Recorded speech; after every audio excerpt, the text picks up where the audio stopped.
right, guys, let's talk a little bit about getting more distance off the tee. What can we do to get a little bit more speed in our swing and hit that ball a little bit further? Now, here's what I'm picturing.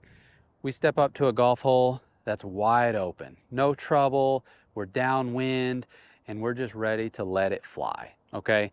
We're not worried about getting into big trouble off the tee box or if it gets going left or right. We just need to make sure that we get it as far down there as we can. Maybe we've got a par 5 and it's just all about getting it way down there so that we can go forward in 2. Doesn't even matter if we're in the rough, okay?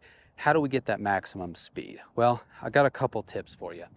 Number one, if you're going to be swinging hard at this golf ball, you are going to have a nice, sturdy base and foundation, because your swing is going to have to remain in balance when you're swinging that hard, or you're going to have a really bad miss and end up taking 4 shots to get to that green. So even though we're swinging hard, we do need to hit that golf ball solidly. So we want to get a good foundation and maintain good balance through the swing. So for the foundation, we're just talking about widening our stance just a little bit, okay?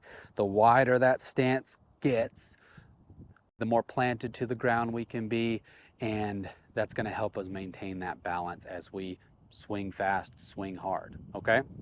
So that's number one. And a good swing thought for this is to maintain that balance all the way through your finish. Make sure that you're posing nice like a statue when you get to that finish position, okay?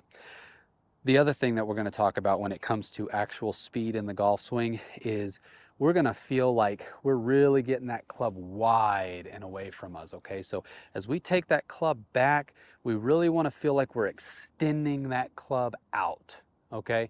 So that club needs to be away from us during the backswing and then up high and away from us at the top of the swing, okay? We're increasing the arc of the golf swing so that we can get more speed as it goes through the golf ball, okay? And the third tip, since we're kind of downwind and we're not too worried about getting into trouble, tee it a little bit higher, okay? So the more up in the air we can get it, the further the wind is going to carry it, okay? And the last thing that we can think about kind of during our swing is that to get that ball launched up in the air, what we really want to try to do is get that driver moving in an upwards direction as it moves through the impact zone. Now, I know that sounds a little bit complicated, but really what it's about is making sure that your body stays behind the golf ball at impact, right? You can really see kind of the curve of, or the angle of my spine, right? We don't want to get up ahead of the golf ball because that's going to create that club coming down into the golf ball, which is not what we want for good launch angle.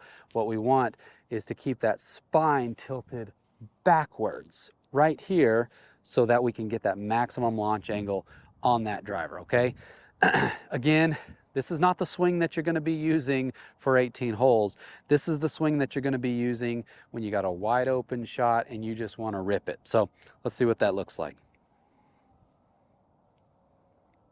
A little bit wider stance.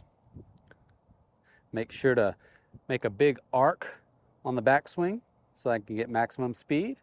And I'm going to try and stay behind this golf ball and, of course, swing hard at it.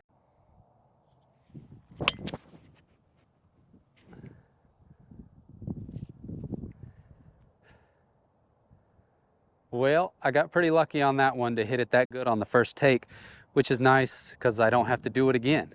But anyway, guys, keep it simple out there. When you got an opportunity to take a rip at it, give it a try. Thanks for watching.